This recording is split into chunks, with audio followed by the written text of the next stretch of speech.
Classic Electric is a licensed and insured electrical contractor. Hey guys, welcome back to the channel. Today I'm in Westfield, New Jersey. We'll be installing a small sub panel to make room inside the main breaker panel for a new electrical vehicle charger circuit. We'll be running really a 50 amp circuit from the main breaker panel out to here, where we'll mount a hardwired JuiceBox. So welcome back to the channel and let's get started. The National Electric Code has an entire article in Chapter 6. Article 625 covers electric vehicle installation requirements, equipment, and overcurrent protection. Article 625 TAC 41 of the National Electric Code in 2020 states that overcurrent protection, which is a circuit breaker for feeders or branch circuits, we'll be installing a branch circuit, supplying EV equipment shall be sized for continuous duty and shall have a rating of not less than 125% of the maximum load of the equipment. I have a JuiceBox that's rated for 40 amps, so 125% of 40 is 50, so our overcurrent protection device is going to be a 50 amp circuit breaker. Since the circuit breaker protects the branch circuit conductors, not the equipment, we need conductors that are rated for 50 amps.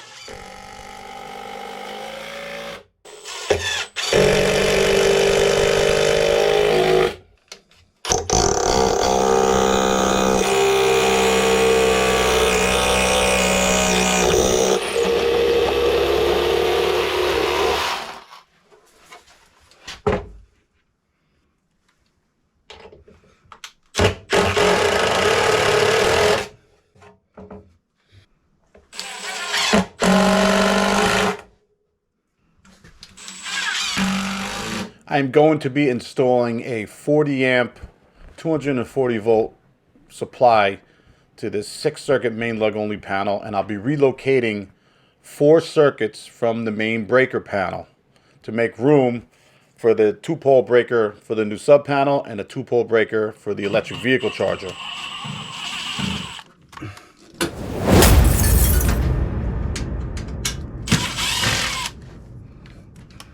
I gotta say, I've seen some pretty shoddy panels in my day. This one's not too bad, but obviously it could be a lot better, especially if you're using a QO panel, right? It's supposed to be a really nice circuit breaker panel. Kind of shoddy workmanship, if you ask me. Not the worst I've seen, though.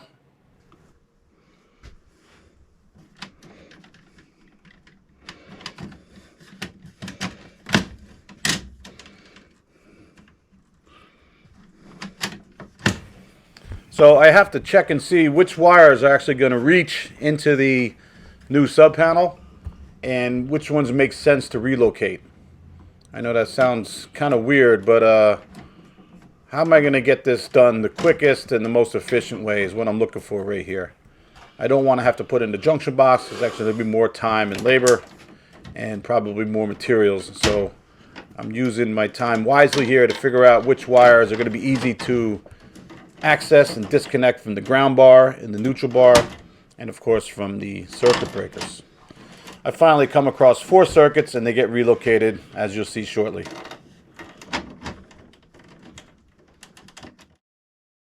Now obviously these doubled up breakers on this 2-pole breaker, I'm not exactly sure what's going on there, and so if it's there, I tell the homeowner about it, see what they want to do, if they want to fix it, and then fix it. I don't just go in there and just start cleaning stuff up without prior approval, because you might disconnect or screw something up that you're not there to do. And so why would you touch that? But what I'm going to do is I'm still figuring out which conductors I plan on disconnecting from here and putting it into the main lug only panel. And pretty soon I'll figure out I'm going to do that and get started. But I just wanted to show you what I find when I work in people's houses. It's not uncommon to see this kind of stuff.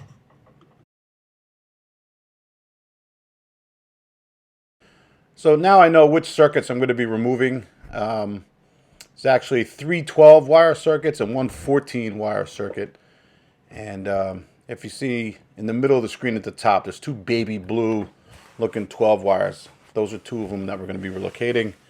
And then obviously this yellow and white. cable that you see I just put into the sub panel, or over by the sub panel. So the idea here is to remove the cables and then set up the wiring for the sub panel and get the 40 amp circuit from the main breaker panel into the sub panel to supply those circuits and get those existing circuits back on as soon as possible, so the interruption for the homeowner is minimum. If you put yourself in the shoes of your customer, they'll appreciate that, knowing that you actually thought about them instead of yourself, and you got the wiring and the power back on to these circuits for convenience. Don't think they don't notice stuff like that. They do. See the problem here, and I see this all the time, unfortunately. What I'm looking at is right here. See all these conductors? Just kind of souped in there together. Total violation here. And this panel's not that old. So whoever did this should have known better. Doubled up neutrals. That's been a panel code for a long time, maybe since the 1980s. But it wasn't in the National Electric Code until much later on. I just learned that last night, actually. So I think what I'm going to do here is just cut this off and cap it and call it a day. Just make it nice and easy on myself. So what I wound up doing was leaving the neutral and ground from one of these circuits on the bus bar the way it was, because I didn't want to disrupt some of the other circuits that were working at the time. And what I'll do is I'll just come back and put a wire nut on that neutral, and the ground can stay as it is.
This is the 40 amp 4-wire feed that's going to supply the power from the main breaker panel to this main lug only panel, supply power for the 4 circuits that have been relocated.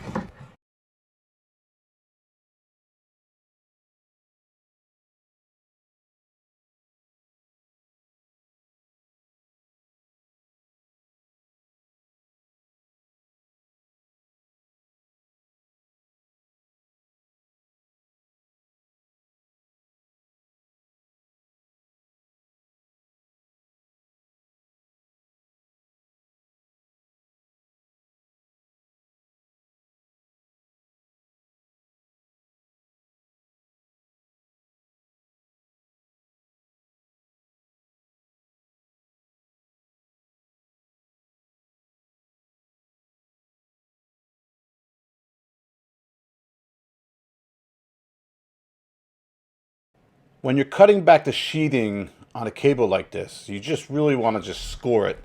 You don't want to dig it in there and ruin the insulation or nick the insulation around the conductors. You're just looking to score the sheathing right here, and then you'll come back and cut it on the underside here to remove it. Also keep in mind, be very careful. It's a live panel. Nowadays we would have lug covers over those lugs where the service entrance conductors meet the main breaker here. Those are live. They've been live the whole time. I don't turn the power off here. Although you probably should, but nobody's going to want you to turn power off to their house while you're working or while they're home. If it seems like every branch circuit I install for a new electric vehicle charger doesn't have room inside the panel, it's actually accurate. That's very accurate information right there. I think most people don't even contemplate even looking at what their panel is or what they got going on before they buy the electric vehicle. Maybe I'm wrong, I don't know. But it seems like every job I come across, there's not enough room inside that panel, or the panel's undersized, and they already got 2 zones of air conditioning. It's only a 100 amp circuit breaker, 100 amp main, I should say, and 20 circuits in the panel. And then I'm supposed to, I'm supposed to make chicken dinner sometimes with chicken shit, and that's the best explanation I have for it. But I do what I got to do. So now that main lug only panel is working, and I've restored power to the rest of the circuits that I had to relocate from the main breaker, everything's back on now, and now I can really get into doing installing the branch circuit for the electric vehicle charger.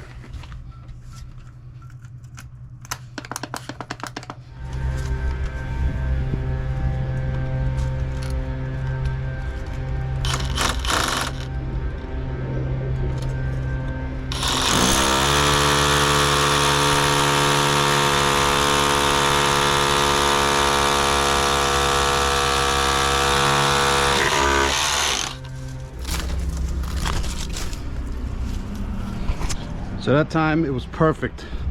So now what I'm gonna do is I'm gonna get the SDS Max drill with a bit big enough to fit 3/4 inch PVC through, and then the hard part will be done. We got through there. That was the biggest obstacle I thought in this whole job, was just to get to the outside there, which is not easy. It's a finished ceiling, you got brick, you have lumber. It's never easy getting through that, but the hard part is good. The SDS Max is the big daddy of masonry drills. It's fantastic that these are available in battery. You've seen me use this before, but this, I know I got this drill bit. It was over $100, probably closer to $200, and it's big enough to fit 3/4 inch PVC through this hole. So that's why I got it, because I use 3/4 inch PVC very often, and that's what I'll be using here. So I'm going to drill this hole on a slightly upward angle, so that if water wants to get inside this house, it'll have to go uphill.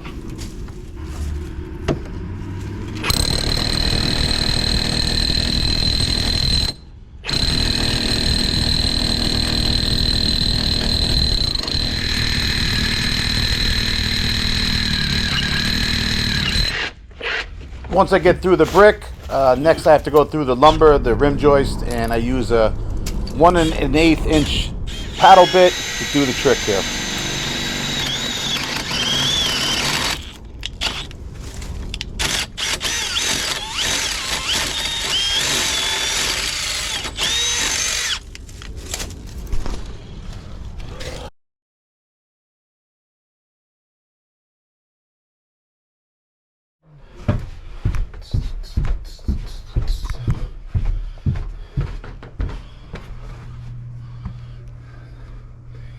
Okay, so if you're paying attention here, I'm going to put the camera up in the ceiling and show you that hole that I just drilled inside the cavity right there. So that's what I got to work with.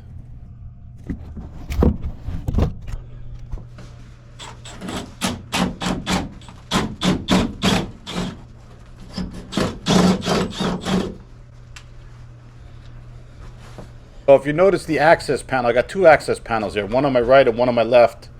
And the one on the left, I wasn't able to actually probe to see what was behind where I drilled that hole. And as it turns out, I'm going to push this flex through there for the time being. But I'm going to realize that there's an obstacle in my way preventing me from being able to grab it through that access panel on the left-hand side. So yeah, I'm going to be looking for it, and I can't find it. So I wind up drilling another hole to get this flexible cable through. So the trick here is I use my phone a lot to take pictures to see areas that I cannot see. And so what I do is I set it to flash, and I set the timer so that I have enough time to get my hand up inside the hole where I'm taking a picture to be able to snap the picture and get a view and scope out where I'm going to be running my wire. And it's at this point here where I realize that I have to drill the hole a little bit lower in that bulkhead to be able to get my flex through. This was a pain in the ass. As much as the brick on the outside drilling that hole through.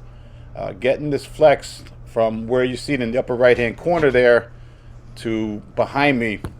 Probably took about 2 hours or so, but I finally got it.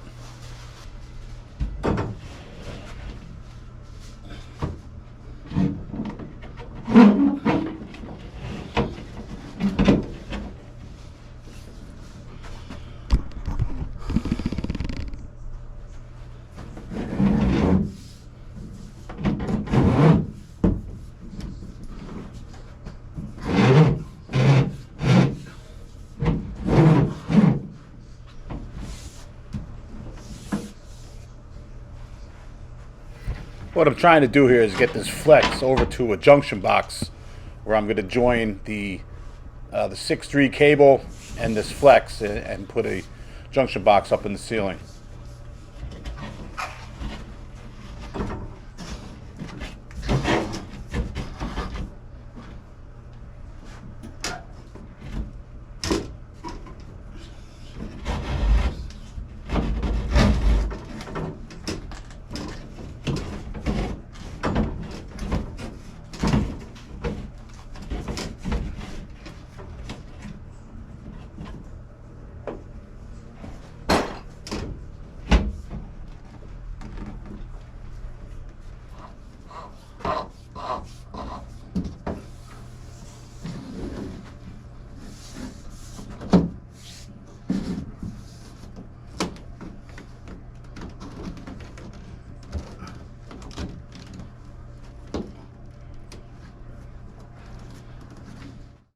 This is where I realized the errors of my ways, and I realized that I have to run PVC through this hole and not the flex because of the size of the connector on the flex.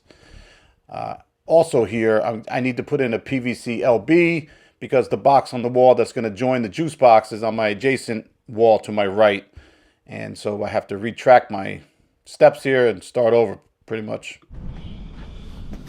Another one of the challenges during the day is when I need to use this PVC heat box is I need to find a receptacle, usually on the outside of the house or inside someone's garage. But this garage is actually detached from the house, and that wasn't convenient, as you can see. So I'm looking around just for an outside receptacle. In a house this old, you might not find one. But I walked around to the back of the house here, and I was able to find one. So I have it plugged in, and I have it heated up, so that when I'm ready to bend my PVC, the oven's nice and warm, and we can make short order of bending this PVC. So what I'm doing here is where the pipe comes out of the wall from the basement, we're going to be putting in a PVC. We're going to be putting in an LB, and so what I need to do here is I need to do a 90-degree sweep, and then a short offset just to get away from the side of the house, so that I can come into the bottom of my junction box and join the JuiceBox whip that's going to go into the junction box. That's where it's going to supply. That's where it's going to receive its electrical supply inside that junction box. So that's what I'm working on here. This oven gets very hot very fast, and it's old. This thing's coming up on 10 years old next year in 2024, and it's beat up, and I'll probably be getting a new one shortly. The on-off button on this thing broke maybe a year or two ago, and I just had to bypass the switch. So now when you plug it in, it starts right up. Not exactly the safest connection here, but for the time being it works just fine. The thing that worries me is when I unplug it, the arcing that happens because it's such a high load and you can't shut it off with the off switch. But as you can see, it got real hot real fast and was able to bend this piece of PVC. So I used the house as a place to do my 90, and it was pretty cold out. Even though I'm wearing a t-shirt with a undershirt underneath it, it was a cold day here. But when you're moving, real easy to work up a sweat.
This is the mounting plate that comes with the 40 amp juice box, the hardwired juice box.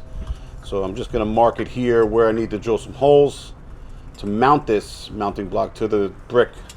And then what we do is we come back, we install a couple of, I think, 832 screws in the back of the juice box, and it mounts onto this mounting plate. Pretty simple, actually.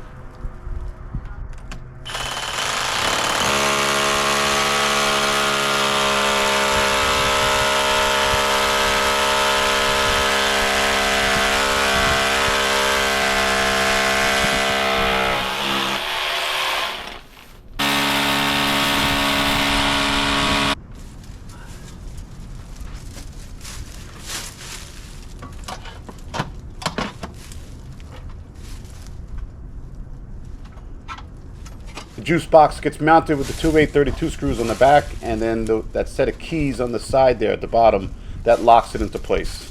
This is a 40 amp juice box, so we ran a 50 amp circuit, number 8 THHN, stranded conductors, and that cable assembly is actually 6.3 because I did not have any 6.2 on my truck.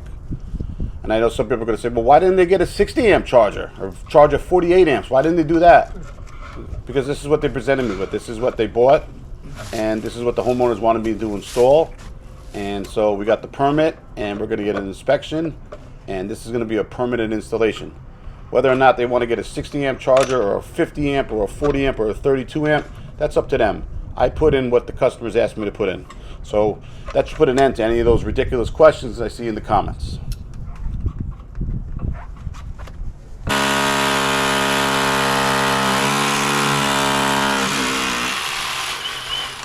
I definitely prefer installing the charge point electric vehicle charger because you can actually open up the charge point enclosure and direct wire it that way. With the juice box, it comes with this black whip that you got to use a junction box to attach it to, and that's what they call hard wiring, which is okay, but it's not as neat as I'd like to see, and the charge point is much more convenient.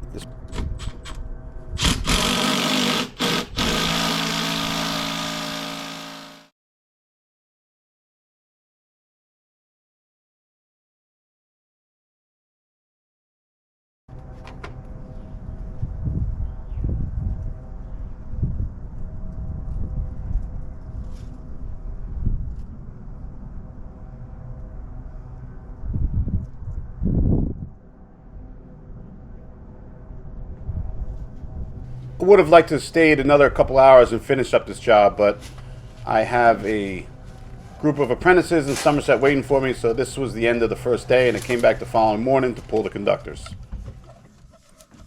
So this is the next day, and I come back, and this is where I'm transitioning from the cable that I ran from the main breaker panel to the liquid tight flexible non-metallic conduit that I ran through the ceiling to the outside where I transitioned again into PVC.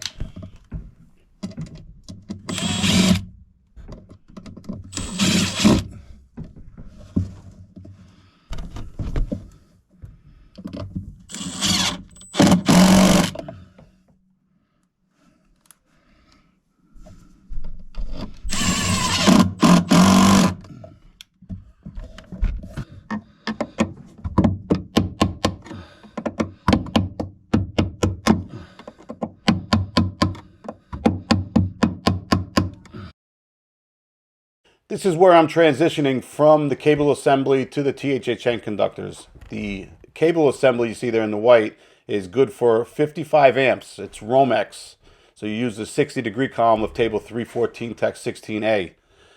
When you transition to number 8 THHN is actually good for 50 amps, which is what our circuit breaker is rated for, 125% of that continuous load, which was 40 amps on the jukebox.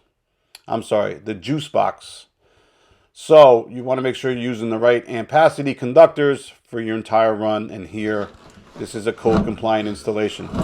Finally, I get my conductors through. This took a little bit of while to get the snake through the flexible conduit, to be honest with you. But eventually we got it done, and now I'm going to tie in this junction box, and then I'm going to go outside and tie in that junction box. Then we're able to flip on the circuit breaker, and the job will be complete pending a final inspection.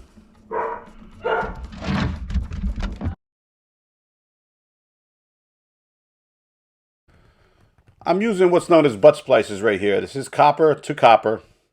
And these are butt splices. I prefer these over wire nuts, obviously, with a wire, with a cable, with a conductor size this big. And I just come back and I wrap it several times with vinyl electrical tape. And that should be suffice. You have a real danger here if you're doing aluminum to copper. You got to have a butt splice that's rated to do copper and aluminum to each other, which of course those are dissimilar metals, and you'll have some oxidation and the wire will heat up and you'll have problems. So be careful choosing what you decide to choose to bring these two conductors together here at this splice point. This is up in a suspended ceiling, which is totally accessible.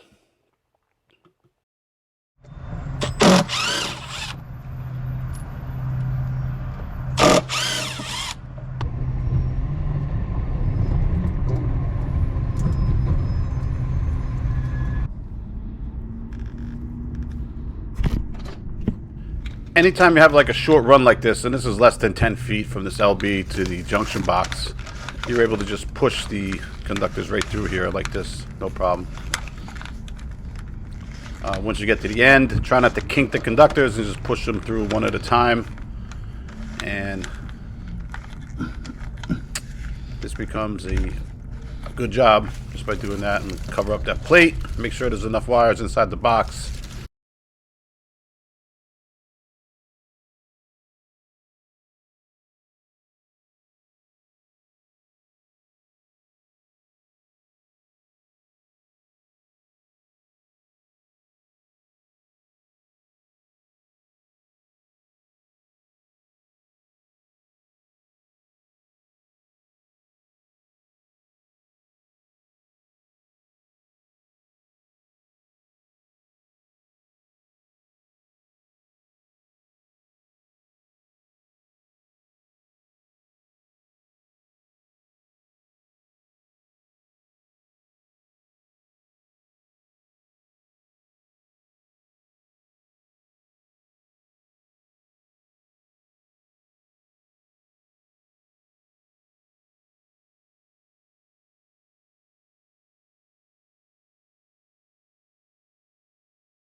Here I just come back to energize the circuit that I just ran, and so the electric vehicle should be getting power now.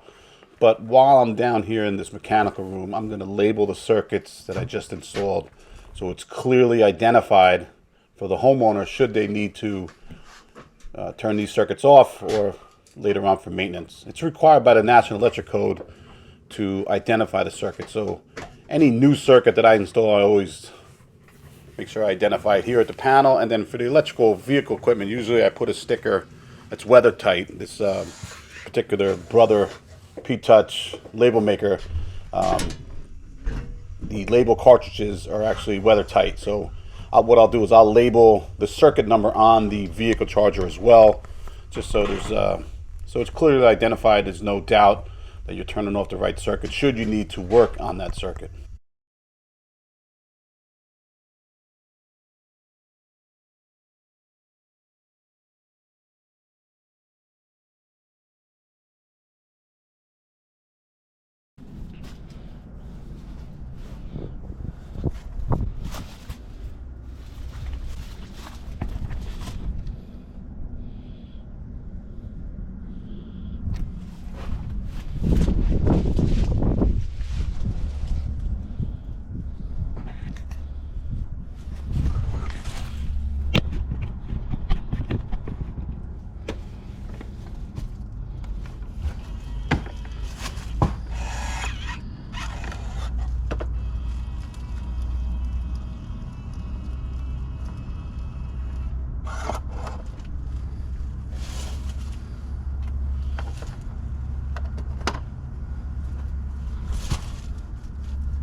Hey guys, thanks for watching this video to the end.